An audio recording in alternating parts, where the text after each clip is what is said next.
सबको नमस्कार।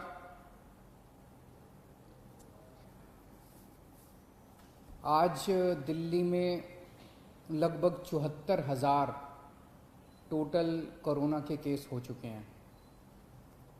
74,000 काफ़ी केसेस हैं, लेकिन इसको अगर हम थोड़ा समझने की कोशिश करें तो मैं यही कहूँगा कि अभी स्थिति काबू में है। चिंता की बात है, लेकिन घबराने की बात नहीं है। कुछ दिन पहले तक हम लोग लगभग 5 से 6 हज़ार टेस्ट रोज़ किया करते थे। जब हम 5 से 6 हज़ार टेस्ट रोज़ कर रहे थे तो 2 से 2,500 केस रोज आते थे पॉजिटिव। हमने टेस्ट की संख्या बढ़ा के 18,000 कर दी। पिछले कुछ दिनों से 18 से 20,000 टेस्ट रोज़ हो रहे हैं, तो 3 गुना हमने टेस्ट की संख्या बढ़ा के कर दी। तो जाहिर तौर पे जब टेस्ट इतने बड़े स्केल पे कर रहे हैं तो केसेस भी थोड़े से बढ़ रहे हैं। तो जैसे जब हम 5 से 6 हज़ार टेस्ट रोज़ कर रहे थे तो 2 से 2,500 केस पॉजिटिव आते थे। अब जब 18,000 केस रोज़ कर रहे हैं तो अब 3 से 3,500 केस इतने ही बढ़े। हमने टेस्ट 3 गुने कर दिए, लेकिन पॉजिटिव केस 2 से 3,000, पहले 2,000 आते थे, अब 3,000 आने लगे, 3,500 आने लगे। तो जाहिर तौर पे मान लीजिए कल हम 1 लाख, 2 लाख, 3 लाख टेस्ट करेंगे तो केसेस थोड़े से ज़्यादा आएंगे। अच्छी बात यह है कि 74,000 टोटल केस अभी तक हुए, इनमें से 45,000 लोग ठीक हो चुके हैं। तो लोग बड़ी तेजी से जल्दी जल्दी ठीक हो रहे हैं। ज़्यादा टेस्ट करने की वजह से ज़्यादा संख्या बढ़ती हुई दिख रही है, लेकिन लोग ठीक बहुत तेजी से हो रहे हैं। 2400 के करीब टोटल लोगों की अभी तक मौत हुई है दिल्ली में। आज की डेट में 26,000 टोटल पेशेंट हैं। अभी कोरोना के 26,000 टोटल पेशेंट हैं। उन 26,000 में से केवल 6,000 हॉस्पिटल में हैं। बाकी सब अपने घर पे अपना इलाज करा रहे हैं। बाकी सारे पेशेंट माइल्ड, थोड़ा बुखार है, थोड़ी खांसी है, ऐसे ही हैं। 6,000 पेशेंट अस्पतालों के अंदर हैं। मैं पिछले कुछ दिन का डेटा देख रहा था। 19-20 तारीख के बाद से, आज 26 तारीख हो गई ना, पिछले एक हफ्ते में टोटल बेड की संख्या, जो बेड पे पेशेंट सभी हैं, जो बेड्स ऑक्यूपाइड हैं, वो लगभग 6,000 के करीब रही है। मतलब कभी किसी दिन 6,000 है, किसी दिन 6100 बेड है, किसी दिन 6200 है, किसी दिन फिर 6100 आ जाती है, किसी दिन फिर 6150 हो जाती है। यानी कि हालांकि रोज 3-3,500 मरीज नए आ रहे हैं, लेकिन इन नए मरीजों को हॉस्पिटल के बेड्स की ज्यादा जरूरत नहीं पड़ रही। इसका मतलब ये सीरियस मरीज नहीं है। दिल्ली में जितने लोगों को कोरोना हो रहा है वो माइल्ड कोरोना हो रहा है, हल्का कोरोना हो रहा है। कोरोना होता है वो ठीक हो जाते हैं, उनको अस्पताल जाने की कम लोगों को ज़रूरत पड़ रही है। और जितने लोगों को अस्पताल से छुट्टी मिल रही है, लगभग उतने ही लोगों को अस्पताल जाने की ज़रूरत पड़ रही है। तो बेड की रिक्वायरमेंट जो है अपने दिल्ली में, वो अब 6,000, पिछले एक हफ्ते से लगभग 6,000 बेड्स की ज़रूरत है। और अभी हमारे पास दिल्ली में 13,500 बेड हमने तैयार कर रखे हैं। अस्पतालों में 13,500 बेड इस टाइम अपने तैयार हैं। उसमें से 7,500 बेड खाली हैं और केवल 6,000 बेड पे पेशेंट हैं। और ये 6,000 बेड पिछले एक हफ्ते से लगातार कांस्टेंट आ रहा है। मुझे ऐसा लगता है कि आने वाले समय में अगर ज़रूरत पड़ी तो शायद हो सकता है आईसीयू के बेड की ज़रूरत पड़े। अब हमें लोगों की जान बचाने के लिए हो सकता है आईसीयू के बेड बढ़ाने पड़े। तो हम दोनों ही कर रहे हैं।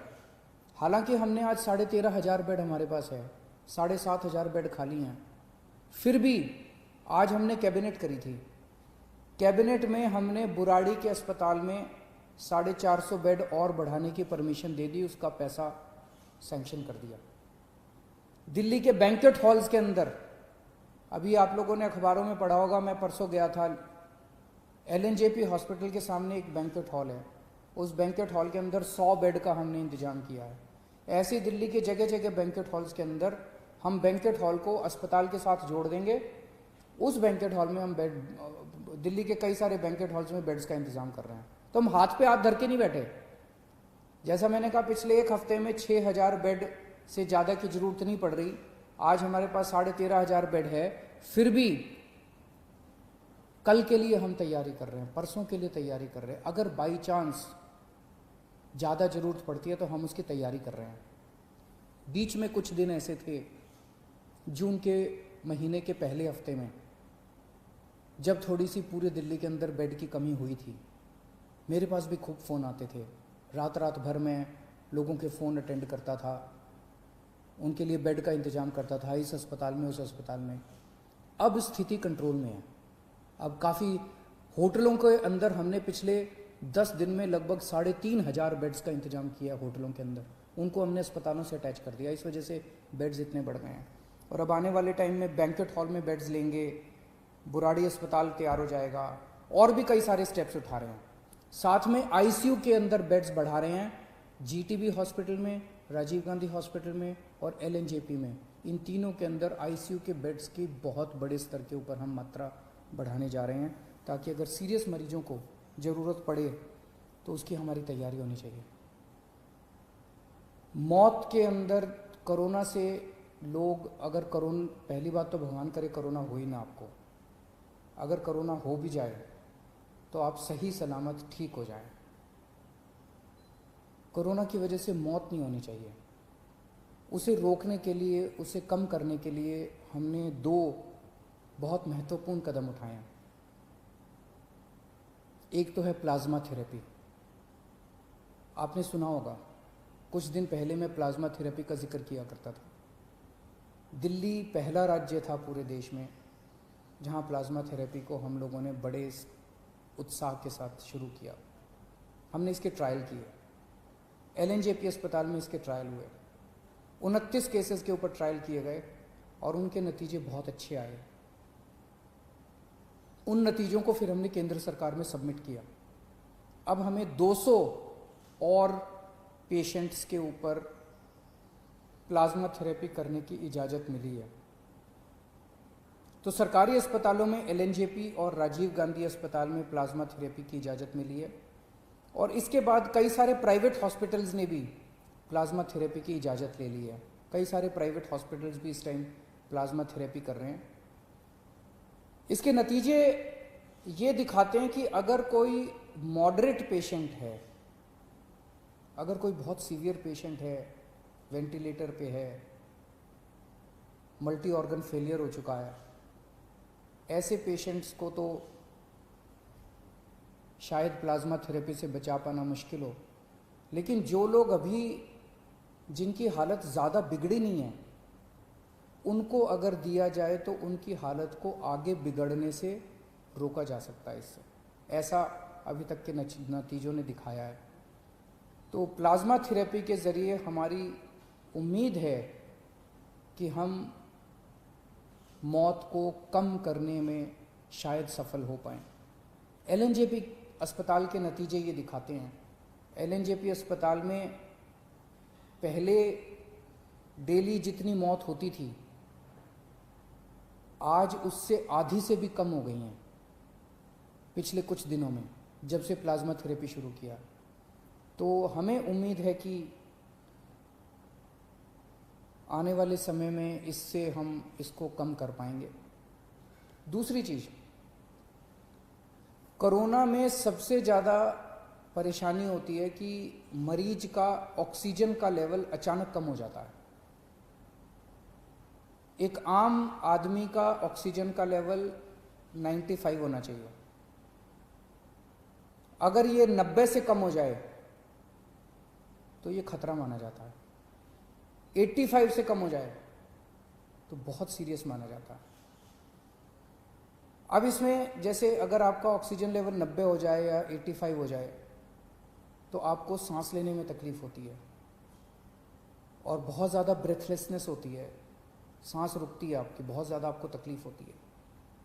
लेकिन कुछ पेशेंट्स ऐसे भी हैं इस बीमारी में जिसमें ये देखा गया कि ऑक्सीजन का लेवल बहुत कम हो गया लेकिन कोई सिम्टम्स ही नहीं है और अचानक फिर ड्रॉप हो जाता है और अचानक उसकी मौत हो जाती है।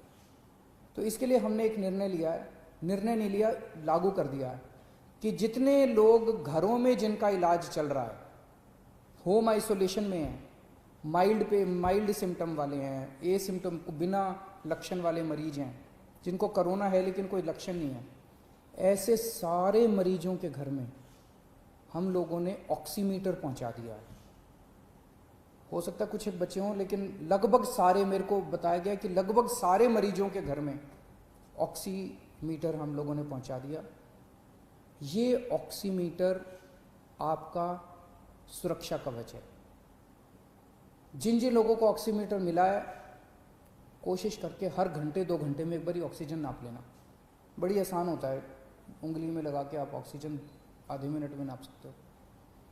अगर आपका ऑक्सीजन लेवल 94 के नीचे आ जाए, आप तुरंत हमें फ़ोन कर देना, आपके घर पे ऑक्सीजन इमरजेंसी में भिजवा देंगे और ज़रूरत पड़ेगी तो आपको अस्पताल में एडमिट कर देंगे। तो ये ऑक्सीमीटर आपका सुरक्षा कवच है। आप अगर ऑक्सीजन अपनी नापते रहोगे तो उम्मीद करते हैं कि फिर आप ठीक रहोगे। मैंने कल एक मरीज हैं जिनका घर में इलाज चल रहा है, कानन साहब, उनसे फ़ोन पे बात की थी मैंने। उनसे मैंने पूछा कि ऑक्सीमीटर मिल गया, वो उनको मिल गया, वो कह रहे हैं बहुत खुश हैं वो। मैं एक बार ही आपको वो वाली उनसे जो मेरी बातचीत हुई वो मैं सुनाना चाहता हूँ। हेलो। हाँ कानन साहब। हाँ सर। हाँ अरविंद केजरीवाल बोल रहा हूँ, कैसे हैं? नमस्ते सर, बिल्कुल ठीक हूँ सर। बिल्कुल ठीक है। कोरोना है ना हाँ, आपको? हाँ कोरोना है सर, पर अभी बिल्कुल ठीक हूँ, कोई प्रॉब्लम नहीं है सर। मैं कोई सिम्टम नहीं है? नहीं है सर। हाँ तो इसमें कोरोना में ना एक चीज सबसे ज्यादा ध्यान रखनी पड़ती है, वो है ऑक्सीजन लेवल। तो जैसे अपना ऑक्सीजन सेचुरेशन लेवल 95 होना चाहिए। ओके। लेकिन अगर ये 95 से नीचे आता है, 90 से नीचे चला जाता है तो थोड़ा प्रॉब्लम होती है, खतरनाक हो जाता है। ओके। 85 से और नीचे चला जाए तो और खतरनाक, बहुत ज्यादा खतरनाक हो जाता है। ओके। और इसमें कभी कभी पेशेंट्स को वैसे तो ऑक्सीजन लेवल नीचे जाता है तो ब्रेथलेसनेस होती है, सांस लेने में तकलीफ होती है। लेकिन ये बीमारी ऐसी है जिसमें कभी कभी पता ही नहीं चलता और कोई सिम्टम नहीं आते और ऑक्सीजन लेवल नीचे हो जाता है।